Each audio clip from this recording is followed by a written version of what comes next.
అసహనం బుసలు కొట్టింది. ముమ్మాటికి ఇది కోడ్ ఉల్లంఘనే అవుతుందని చెప్పేసి ప్రతిపక్షాలు చెప్తా ఉంటే ఎందుకు ఎలక్షన్ కమిషన్ సైలెంట్గా ఉంటుంది? మరి ముస్లింలకు వ్యతిరేకంగా హిందువులను రెచ్చగొట్టడానికి మందిర నిర్మాణం ఒక సాధనంగా ఉపయోగపడుతుందని బీజేపీ తొలుత భావించింది. కానీ అది ఫలించేలా లేదు. తొలి దశ పోలింగ్లో తక్కువ ఓటింగ్ శాతం నమోదు కావడం ఈ విషయాన్ని స్పష్టం చేస్తుంది.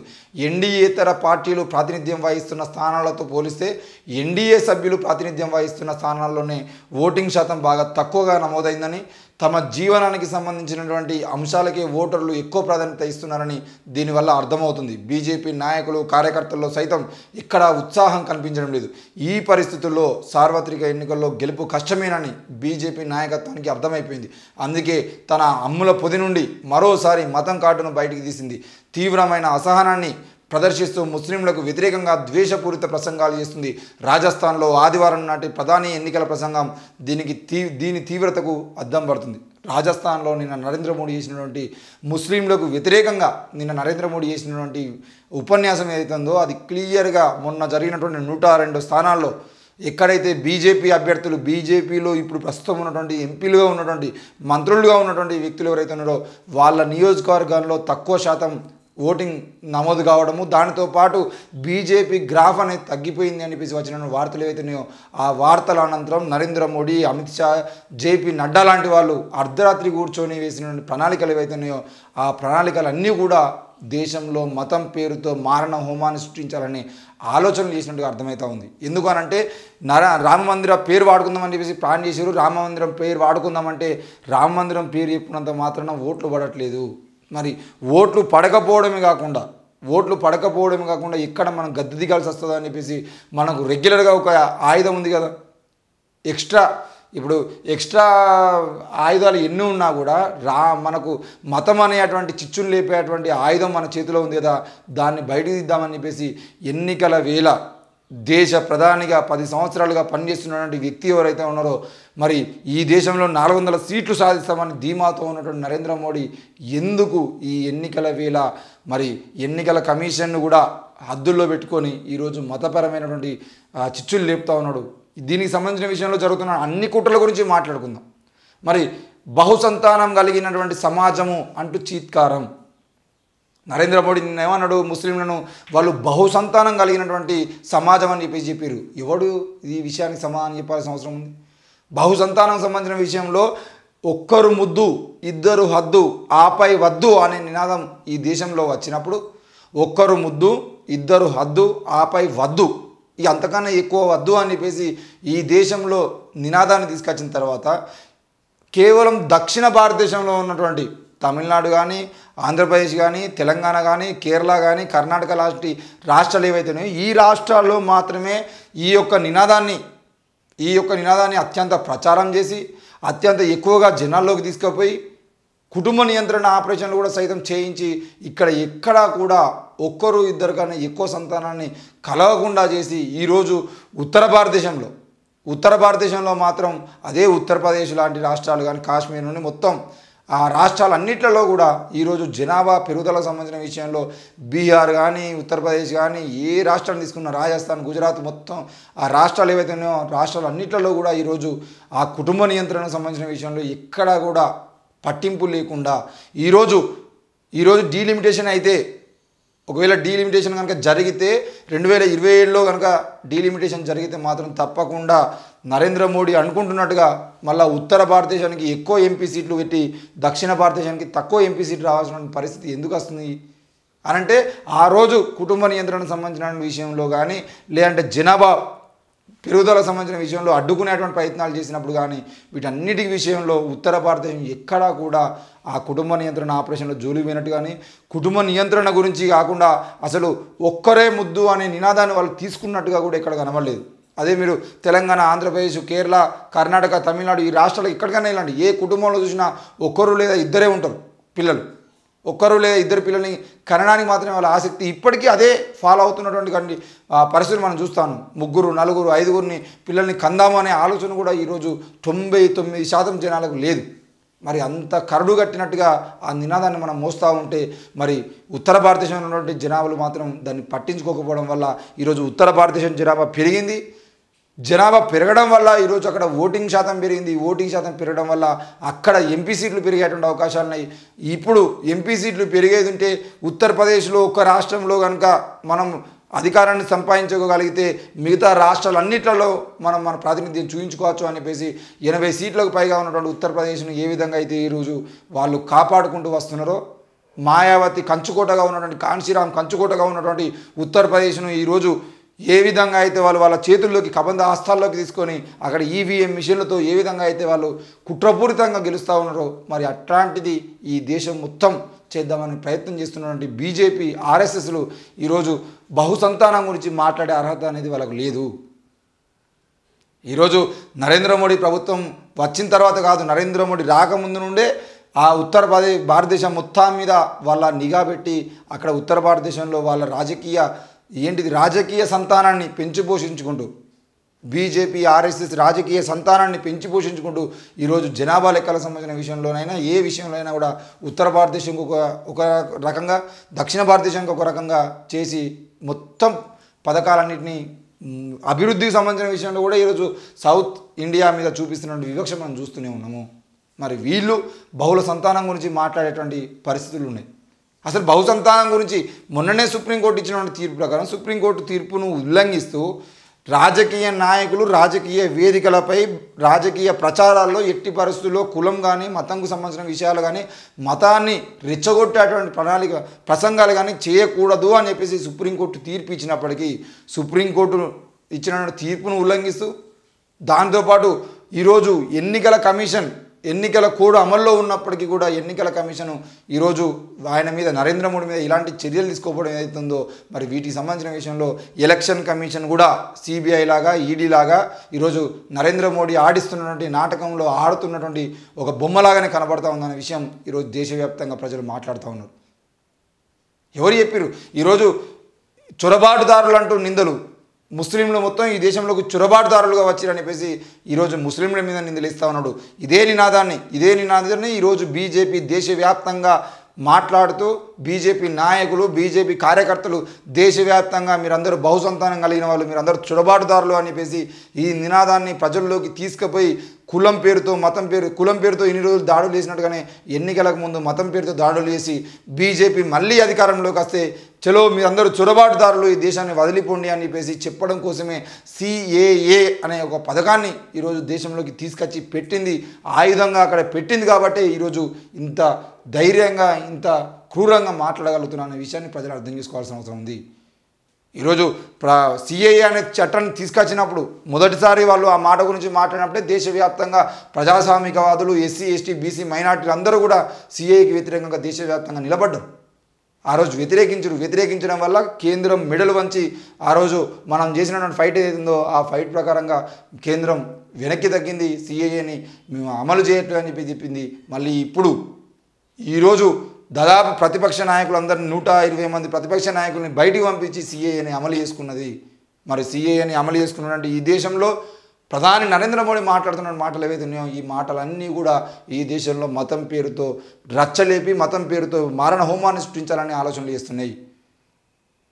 ఎందుకు పుల్వామా లాంటి అటాక్ గురించి ఇప్పటికీ ఎందుకు మాట్లాడట్లేదు? మరి ఈ దేశంలో నరేంద్ర మోడీ అధికారంలోకి వచ్చిన తర్వాత జరిగినటువంటి ఉగ్రవాద దాడులు ఏవైతే ఉన్నాయో ఆ ఉగ్రవాద దాడులకు సంబంధించిన విషయంలో స్పెషల్ ఆఫీసర్గా ఉండి ఆ ఉగ్రవాద దాడులకు సంబంధించిన విషయంలో లోతైన విషయాలను చెప్తున్నటువంటి కర్కారే అనేటువంటి ఆఫీసర్ను ఎందుకు చంపారు వీళ్ళు? ముస్లింల పేరుతో ఈ దేశంలో దాడులు చేసింది హిందువులే. వాళ్ళ మెడల్లో తాయెత్తులు కూడా ఉన్నాయి, వాళ్ళ మెడల్లో హిందుత్వానికి సంబంధించినటువంటి ఆనవాళ్ళు కూడా ఉన్నాయి. ఈరోజు మనకు హైదరాబాద్లో కానీ మిగతా ముంబైలో కానీ ఇక్కడ జరిగినటువంటి బాంబు దాడులు ఏవైతే ఉన్నాయో ఆ బాంబు దాడులో పాల్గొన్నది కూడా క్లియర్గా హిందువులే. కేవలం వాళ్ళకు ముస్లింల పేర్లు తగిలించి వాళ్ళని ముస్లిం వేషధారణలోకి మార్చి ఈ దేశం మీద దాడులు చేయించింది ఆర్ఎస్ఎస్ అని చెప్పేసి చెప్పినటువంటి కర్కారేను ఎందుకు ఈరోజు దేశంలో చంపడం జరిగింది? బీజేపీ ఎందుకు ఆయనను చంపాల్సి వచ్చింది అని చెప్పేసి మనం ప్రశ్నించాల్సిన అవసరం ఉంది. మరి నరేంద్ర మోడీ నిన్న మాట్లాడుకుంటూ బహుసంతానం కలిగిన వాళ్ళు వీళ్ళందరూ చొరబాటుదారులు అని చెప్పేసి మాట్లాడుతున్నటువంటి నరేంద్ర మోడీకి తెలియదా ఈ దేశంలోకి బ్రాహ్మణులైనటువంటి ఆర్య సంతానం అనేది మొత్తం కూడా ఈ దేశంలో చొరబాటుదారులైన వచ్చారు. ఈ దేశంలోకి వచ్చినటువంటి మొఘలులు కానీ బ్రిటిష్ వాళ్ళు కానీ అందరూ ఈ దేశంలోకి వచ్చినటువంటి ప్రతి ఒక్కరూ వచ్చిర్రు పోయిర్రు కానీ దోచుకొని వెళ్ళిపోయారు. కానీ ఆర్యులు మాత్రమే ఇక్కడికి వచ్చి ఇక్కడనే స్థిరపడిపోయారు. ఆ ఆర్యులో సంబంధించిన విషయంలో మరి వాళ్ళని చొరబాటు దాంట్లో అనకుండా ఏమనాలో కూడా మీరు చెప్పాల్సిన అవసరం ఉంది. ఈ దేశంలో కులం పేరుతో మతం పేరుతో మారణ హోమాన్ని సృష్టించేటువంటి ఆర్యులు ఎవరైతే ఉన్నారో వాళ్ళు కూడా ఈ దేశంలోకి వచ్చిన చొరబాటుదారులు అనే విషయాన్ని చరిత్ర చెప్తోంది. ఆ చరిత్రను వక్రీకరించడం కోసం చరిత్ర పుస్తకాల్లో ఉన్నటువంటి చరిత్ర పాఠాలను కూడా మీరు మారుస్తూ ఉన్నారు. సైంటిఫిక్ థింకింగ్ లేకుండా, సైంటిఫిక్ ఆలోచనలు కూడా రాకుండా ఈరోజు శాస్త్రీయ ఆలోచన విధానాన్ని పెంపొందించకుండా శాస్త్రీయ విద్యా విధానానికి తూట్లు పడుతున్న ప్రభుత్వం ఎందుకు తూట్లు పడుతున్నారో అర్థం చేసుకోవాల్సిన అవసరం ఉంది. మరి ఈరోజు చూడండి, రాజస్థాన్లో ముస్లింలపై విషం జిమ్మినటువంటి నరేంద్ర మోడీ ప్రధాని వెబ్సైట్లో కానరాని ఆంగ్ల అనువాద పాఠము, చివరికి అభ్యంతరకర పదాలు అదృశ్యం. అభ్యంతరకర పదాలు ఏవైతే ఉన్నాయో అవి అదృశ్యమైనవి. ఎందుకు అదృశ్యమైన అంటే ఈరోజు సోషల్ మీడియాలో ఉన్నటువంటి ఫేస్బుక్ కానీ ట్విట్టర్ కానీ లేదంటే ఏది చూసినా వాటన్నిటికి సంబంధించిన విషయంలో ఎందుకండి తెలంగాణలో ఉన్నటువంటి బీజేపీ బండి సంజయ్ లేదంటే మాధవీలత లాంటి వాళ్ళకు వ్యతిరేకంగా ఉన్నటువంటి వీడియోలు ఏవైతే ఉన్నాయో అవి ఏ ఛానల్లో ఉన్నాయని చెప్పి చూసి ఆ ఛానళ్ళ మీద రిపోర్ట్లు కొట్టించి ఆ వీడియోలు డిలీట్ అయ్యేటట్టుగా మన ఛానల్లోనే మీకు చూపించినాం. మన ఛానల్లోనే బీజేపీకి వ్యతిరేకంగా మనం చేసినటువంటి ఒకటి రెండు అంటే వ్యతిరేకం కాదు, బీజేపీ చేస్తున్న కుట్రల్ని బయటపడటం కోసం మనం చేసినటువంటి వీడియోలు ఏవైతున్నాయో వాటి మీద రిపోర్ట్లు కొట్టి ఆ వీడియోలను డిలీట్ చేయించినటువంటి పరిస్థితి మనం చూపించడం జరిగింది. మరి అట్లాంటి క్రమంలో నరేంద్ర మోడీ చేసినటువంటి ప్రసంగంలోకి వెళ్ళి నరేంద్ర మోడీ ప్రసంగంలో ఆయన మాట్లాడిన తప్పుడు పదాలు ఏవైతే ఉన్నాయో ఆ తప్పుడు పదాలను డిలీట్ చేయించి ఆయన వెబ్సైట్లో ఆయన ఏం మాట్లాడినా కూడా క్లియర్గా దాన్ని ఆంగ్లంలో అనువాదం చేసి ఆ ఆంగ్లానికి సంబంధించినటువంటి ప్రతి అందులో పెడతారు. మరి ఆ స్పీచ్కి సంబంధించిన విషయంలో నిన్న ఆంగ్ల ప్రతి అనేది నిన్న ఆయన వెబ్సైట్లో కనబడకపోవడం ఏదైతుందో ఈ రెండు అంశాలు మనం చూసేది ఉంటే నరేంద్ర మోడీ ఎంత విషం జిమ్మాలని చూస్తున్నాడు. నరేంద్ర మోడీ కాదు, బీజేపీ పార్టీ దాన్ని నడిపిస్తున్న ఆర్ఎస్ఎస్ ఈ దేశంలో ఎంత విషం చిమ్మాలని చూస్తున్నాయి. ఈ దేశంలో ఉన్నటువంటి మన సోదరులైనటువంటి ముస్లింల మీద, క్రిస్టియన్ల మీద ఈరోజు ముస్లింల మీద మాట్లాడారు, రేపు క్రిస్టియన్ల మీద మాట్లాడతారు, తర్వాత బుద్ధిస్టుల మీద మాట్లాడతారు, తర్వాత అంబేద్కరిస్టులు, తర్వాత నాస్తికులు, వరుసగా కమ్యూనిస్టులు ఎవరు ఉండేంటే వాళ్ళని ఈరోజు ముస్లింలే కదా అని చెప్పేసి మీరు సైలెంట్గా ఉంటే రేపటి రోజున క్రిస్టియన్ల జోలికి వస్తారు, తర్వాత కమ్యూనిస్టుల జోలికి వస్తారు, తర్వాత అంబేద్కరిస్టుల జోలికి వస్తారు, మళ్ళీ ఎస్సీ ఎస్టీ బీసీల బిడ్డలందరినీ కూడా ఇదే విధంగా వాళ్ళు దేశద్రోహులుగా ముద్ర వేసేయడానికి ప్రయత్నం చేస్తారు. కాబట్టి దయచేసి మీరు అందరూ ఈ విషయాన్ని అర్థం చేసుకోవాల్సిన అవసరం ఉంది. ఇక ప్రధాని నరేంద్ర మోడీ ఎన్నికల ప్రవర్తన నియమాలని ఉల్లంఘించారనేది స్పష్టంగా కనబడతా ఉంది. రాజస్థాన్లోని బన్స్వారా ప్రాంతంలో ఆదివారం నాడు గిరిజనులను ఉద్దేశించి ఆయన చేసిన ఎన్నికల ప్రసంగం ముస్లింలపై విషం జిమ్మింది. గిరిజనుల సంపదను దేశంలోని ముస్లింలకు దోచిపెట్టేందుకు కాంగ్రెస్ కుట్ర పన్నిందని ఆయన ఆరోపించారు. అంతటితో ఆగకుండా బహుసంతానాన్ని కలిగిన సమాజంగా ముస్లింలు అభివర్ణిస్తూ వారిని కించపరిచారు. గిరిజన ఓట్లపై కన్నేసిన మోడీ గతంలో మాజీ ప్రధాని మన్మోహన్ సింగ్ చేసిన ప్రసంగాన్ని ప్రస్తావించి ఆయనను కూడా వివాదంలోకి లాగారు. ఒకవేళ కాంగ్రెస్ను ఎన్నుకుంటే గిరిజనుల సంపదను చొరబాటుదారులకు దారదత్తం చేస్తుందని హెచ్చరించారు. మైనార్టీ ముస్లింలను బీజేపీ నేతలు తరచూ చొరబాటుదారులుగా అభివర్ణిస్తున్నారంటూ విషయం తెలిసిందే. అయితే ప్రవర్తన నియమావళిని ఉల్లంఘన కిందకు తీసుకోవాలని చెప్పేసి విపక్షాలు చెబుతున్నప్పటికీ కూడా ఇప్పటివరకు ఎలక్షన్ కమిషన్ స్పందించలేదు. మరి వీళ్ళు ఏమంటున్నారంటే దేశంలోని ముస్లింలకు గిరిజనుల సంపదను దోచిపెట్టేందుకు కుట్రలు వేస్తున్నారని అంటే మణిపూర్లో ఆ కుట్రలు వేసింది నరేంద్ర మోడీ అండ్ కంపెనీ అనే విషయం మనకు అర్థం కాలేదా? బీజేపీ రెండు రాష్ట్రాల్లో డబుల్ ఇంజన్ సర్కారుగా ఉన్నటువంటి బీజేపీ మణిపూర్ రాష్ట్రంలో ఈరోజు జరుగుతున్నటువంటి కుకీలకు మేతీలకు జరుగుతున్నటువంటి మారణహోమం ఏదైతుందో ఆ మారణహోమానికి సంబంధించిన విషయంలో ఎవరి భూముల్ని ఎవరి సంపదని ఎవరికి దోచిపెట్టడం కోసం నువ్వు కుట్రలేస్తున్నావు దమ్ముంటే మాట్లాడు. ఈరోజు మణిపూర్ రాష్ట్రంలో మేతీలకు కుకీలకు మధ్య జరుగుతున్నటువంటి పోరాటం ఏదైతుందో ఆ పోరాటంలో ఎవడి భూమిని ఎవడి సంపదను ఎవడి జాతి సంపదను ఈరోజు ఎవరికి అప్పచెప్పడం కోసం అక్కడ నువ్వు మారణ హోమాన్ని సృష్టించి దాదాపు 6 నెలల పాటు అక్కడ జరుగుతున్నటువంటి ఏ ఒక్క సంఘటన బయటికి రాకుండా ఇంటర్నెట్ కట్ చేసి మరి నువ్వు చేస్తున్నటువంటి అరాచక పాలన ఏదైతుందో ఆ అరాచక పాలన గురించి ఒక్కసారి మాట్లాడాల్సిన అవసరం ఉంది. దమ్ముంటే దాని మీద చర్చ పార్లమెంట్లో మణిపూర్కు సంబంధించిన విషయంలో మనం చర్చ చేద్దామని చెప్తే లేదు అది పూర్తి స్థాయిలో చర్చ చేయడానికి అవకాశమే లేదు అని చెప్పేసి కేవలం గంట అర్ధగంట సేపు మాట్లాడుకుందామని చెప్పేసి మాట్లాడినటువంటి స్థితికి నువ్వు ఎందుకు దిగజారినావు? ఈరోజు ఆ విషయాల గురించి మాట్లాడాలి. గిరిజనుల సంపదని ఇక్కడ కూడా తెలంగాణలో కూడా లంబాడీలకు ఆదివాసీలకు అంటే గొడవలు పుట్టించి ఏదో ఒకటి వేసి తప్పకుండా వీళ్ళందరి మధ్యలో గొడవలు పుట్టియాలని ప్రయత్నం చేసింది నరేంద్ర మోడీ కాదా? మరి ఆ విషయాన్ని కూడా చెప్పాల్సిన అవసరం ఉంది. దానికి బీఆర్ఎస్ వంతపాడిందా లేదా అనే విషయం స్థానికంగా ఈ పార్టీ నరేంద్ర మోడీకి సపోర్ట్ చేసిందనే విషయాన్ని పక్క పెడితే మరి ఈరోజు దేశంలో గిరిజనుల సంపదను దోచుకోవడం కోసం ఇటు నల్లమల తెలంగాణకు వచ్చేంటే నల్లమల ఫారెస్ట్లో ఉన్నటువంటి అటవీ సంపద మొత్తాన్ని జిందాల్ కంపెనీ లాంటి కంపెనీలకు అప్పచెప్పడం కోసం ఈరోజు ఛత్తీస్గఢ్ అడవుల్లో జరుగుతున్నటువంటి ఎన్కౌంటర్లు ఏవైతున్నాయో ఆ ఎన్కౌంటర్ల పేరుతో ఆ పోలీసులతో పాటు జిందాల్ కంపెనీకి సంబంధించిన వాళ్ళు లేదంటే మిగతా కంపెనీలకు సంబంధించిన అదాని కంపెనీలకు సంబంధించిన వాళ్ళు గ్యాస్ నిక్షేపాల కోసమో లేదంటే ఆ అడవుల్లో ఉన్నటువంటి జాతి సంపదకు సంబంధించిన విషయంలో వాటిని శాంపిల్స్ తీసుకోవడం కోసం భూసార పరీక్షలు చేయడం కోసం ఈ పోలీసు కూంబింగ్ చేస్తున్న పోలీసు బృందాలతోని ఈ బృందాలు కూడా పోయి ఆ అడవుల్లో ఎన్కౌంటర్ల పేరుతో చంపుకుంటూ అడవిలో ఏం జరుగుతుందన్న విషయాన్ని తెలియకుండా ఈరోజు అక్కడ భూసార పరీక్షలు చేస్తూ లేదంటే అక్కడ వాళ్ళకు కావాల్సినటువంటి నిధులు ఉన్నాయా లేవా అని చెప్పేసి పరీక్షలు చేసుకున్నటువంటి పూర్తి స్థాయి హక్కుల్ని జిందాల్ కంపెనీకి లేదంటే అదాని కంపెనీలకు ఇచ్చినటువంటి నరేంద్ర మోడీ ఈరోజు దేశ సంపద గురించి గిరిజన సంపద గురించి మాట్లాడడం సిగ్గుచేటు. ఛత్తీస్గఢ్ అడవుల్లో మీరు చంపుతున్నటువంటి బిడ్డలందరూ కూడా ఆదివాసీ బిడ్డలు అనే విషయం క్లియర్గా అర్థమవుతా ఉంది. చచ్చిన శవాలకి అంటే వాళ్ళని పట్టుకొని వాళ్ళందరికీ ఆదివాసీ బిడ్డల్ని పట్టుకొని వాళ్ళ మీద అత్యాచారాలు చేసి వాళ్ళకి నక్సలైట్ డ్రెస్సులు వేసి వాళ్ళ మీద ఎన్కౌంటర్లు చేస్తున్నా అని చెప్పేసి ఆ రోజు అక్కడ ఉన్నటువంటి ప్రజాస్వామికవాదులు ఎందుకు మాట్లాడుతున్నారు? ఎప్పుడో చెప్పిండు బాలగోపాల్ లాంటి మేధావులు ఏనాడో చెప్పారు ఈ దేశంలో జరుగుతున్నటువంటి ఎన్కౌంటర్ల పేరుతో జరుగుతున్నటువంటి హత్యలు ఏవైతున్నాయో ఆ హత్యలపై ముఖ్యంగా ఆడవాళ్ళ మీద జరిగేటువంటి హత్యలు ఏవైతున్నాయో ఆ ఎన్కౌంటర్ హత్యల్లో శవాలుగా మిగిలిపోయినటువంటి ఆడవాళ్ళ దేహాలు కనుక పోస్ట్ మార్టం చేస్తే ప్రతి పోస్ట్ మార్టం చేసినటువంటి అమ్మాయి మీద అత్యాచారం జరిగిందనే విషయం తెలుస్తుంది అని చెప్పేసి ఆనాడు బాలగోపాల్ గారు ఎంతో చెప్పారు. మరి ఈరోజు జరుగుతుందా విషయం? ఎన్కౌంటర్ల పేరుతో ఎంతమంది చంపుతున్నారు? అందులో ఎవరు నక్సలైట్లు, ఎవరు ఆదివాసులు, ఎవరిని మీరు అడవుల్లోకి పోయి చంపుతున్నారు అనే విషయాన్ని చర్చ పెట్టేటువంటి దమ్ముందా? ఈరోజు చర్చలు లేవు. డైరెక్ట్గా మొన్న కూడా అమిత్ షా మాట్లాడుతూ ఈ దేశంలో నక్సలైట్లు లేకుండా మావోయిస్టులు లేకుండా మొత్తం మావోయిస్టు నిర్మూలన చేస్తాము, మావోయిస్టులు అనే పేరు కూడా వినపడకుండా చేస్తామని చెప్పేసి మాట్లాడుతున్నాడు. కానీ మావోయిస్టులుగా ఎందుకు తయారవుతున్నారు, మావోయిస్టులుగా తయారు కావడానికి గల కారణాలు ఏంది? ఈ కారణాలన్నింటి గురించి మాట్లాడుకొని మేము ఉపాధి చూపించకపోవడం వల్ల, మేము ఉద్యోగాలు కల్పించకపోవడం ఈ దేశంలో ఉన్న యువకులు తుపాకీ పెట్టాల్సి వస్తుందని చెప్పేసి దాని నిజాన్ని ఒప్పుకోకుండా దానికి పూర్తి స్థాయిలో ఆ యొక్క ప్రాబ్లంకి సొల్యూషన్ చూడకుండా ఉపాధి ఉద్యోగాలు కల్పించకుండా ఈరోజు దేశంలో ఉన్నటువంటి యువకులందరినీ అడవి బాట పట్టించి ఎన్కౌంటర్ల పేరుతో హత్యలు చేపిస్తున్నటువంటి ప్రభుత్వాలు ఈరోజు నీతులు చెప్తా ఉన్నాయి. ఏది మరి నిన్న నరేంద్ర మోడీ మాట్లాడినటువంటి విషయంలో ఎన్నికల కమిషన్ ఏడ నిద్రపోతుంది? ఎక్కడ నిద్రపోతుందో చెప్పాల్సిన అవసరం ఉంది.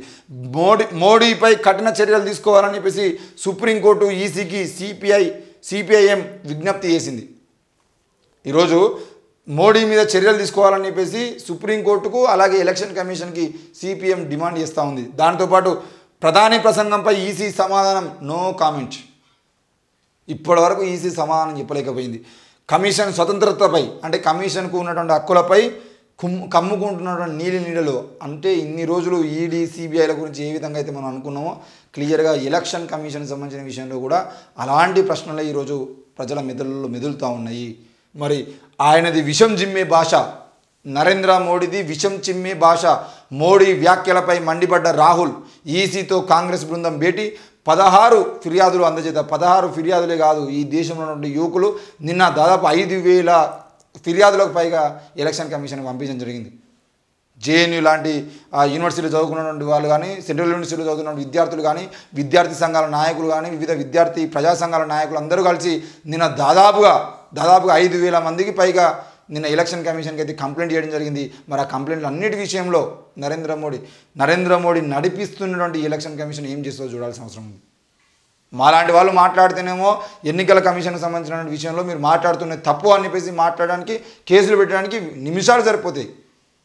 నిమిషాల్లోనే కేసులు నమోదు చేస్తారు. కానీ నరేంద్ర మోడీ మాట్లాడినటువంటి ఉద్దేశపూర్వకంగా విద్వేషపూరిత ప్రసంగాలకు సంబంధించిన విషయంలో మాత్రం ఒక్క దగ్గర కూడా ఇప్పటివరకు ఎలక్షన్ కమిషన్ మాట్లాడింది లేదు. సుప్రీంకోర్టు వరకు మరి సిపిఎం ఈ విషయాన్ని తీసుకుపోయింది. ఎలక్షన్ కమిషన్కి దాదాపు 5,000 మంది యువకులు, ఈ దేశంలో ఉన్న యువకులు కంప్లైంట్ చేయడం జరిగింది. మేధావులు, యువకులు, ముఖ్యంగా అందులో అడ్వకేట్లు కూడా ఉన్నారు.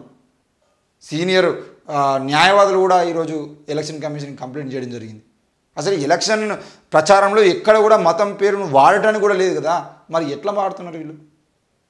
అంటే ఎలక్షన్ కమిషన్ మా చేతిలో ఉంది, సుప్రీంకోర్టు మా చేతిలో ఉంది, ప్రభుత్వం మా చేతిలో ఉంది, మేము ఏది చెప్తే కాదే. అందుకే మేము 400 మందిని కనుక గెలిచేదంటే మొత్తం దేశం మొత్తాన్ని రాజరిక వ్యవస్థలోకి తీసుకుపోతా అనే నమ్మకమే కదా వీళ్ళని ఈ విధంగా మాట్లాడిచ్చేది.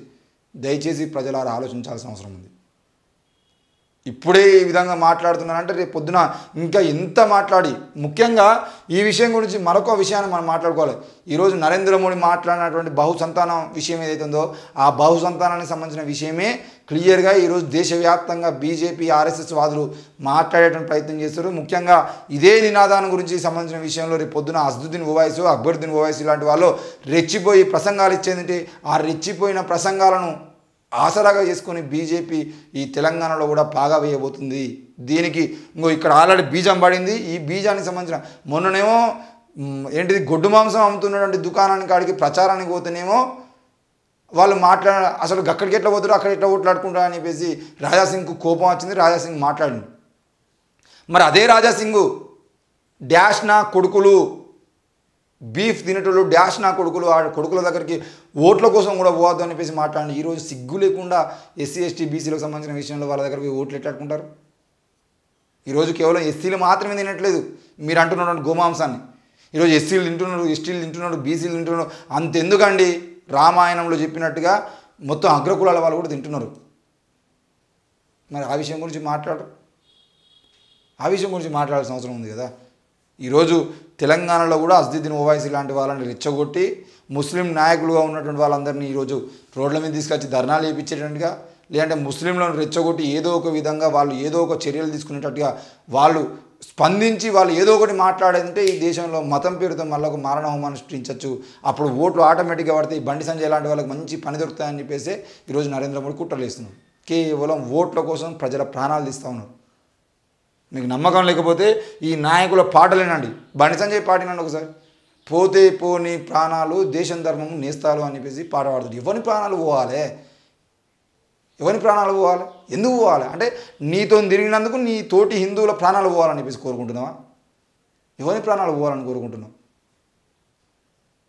దయచేసి ప్రజలారా గుర్తుపెట్టుకోండి ఈ విషయాన్ని. 1కి 10 సార్లు ఈ విషయాన్ని మీకు ఎందుకు చెప్తున్నామంటే క్లియర్గా ఈ దేశంలో కులం పేరుతో, మతం పేరుతో మారణ హోమాలను సృష్టించి బీజేపీ రాజ్యంలోకి రావాలని ప్రయత్నం చేస్తుంది. ఈ కుట్రల్ని కనుక మనం అర్థం చేసుకోకపోతే తప్పకుండా రానున్న రోజుల్లో మనమే నరుక్కొని చంపుకున్నటువంటి పరిస్థితి వస్తుంది. ఈరోజు నువ్వు నేను స్నేహితులుగా ఉండొచ్చు, రేపు పొద్దుగాల నువ్వెవరో నేనెవరో అని చెప్పేసి మన మధ్యలోనే పుల్లలు పెట్టి ఈరోజు ముస్లింలను చంపుతారు, తర్వాత క్రిస్టియన్లు పోయిన తర్వాత కమ్యూనిస్టులు పోయిన తర్వాత ఎస్సీలు పోయిన తర్వాత బీసీల జోలికి వస్తారు. కులం పేరుతో నీ పని నువ్వు చేసుకొని బతుకు, లేదు అని అంటే నేను చంపేస్తామని చెప్పేసి మళ్ళీ మన జీవితాన్ని ఎప్పుడో రాజ్యాంగానికి ముందున్నటువంటి జీవితాలుగా మార్చేయడానికి ప్రయత్నం చేస్తారు. దయచేసి ఆలోచించాల్సిన అవసరం ఉంది.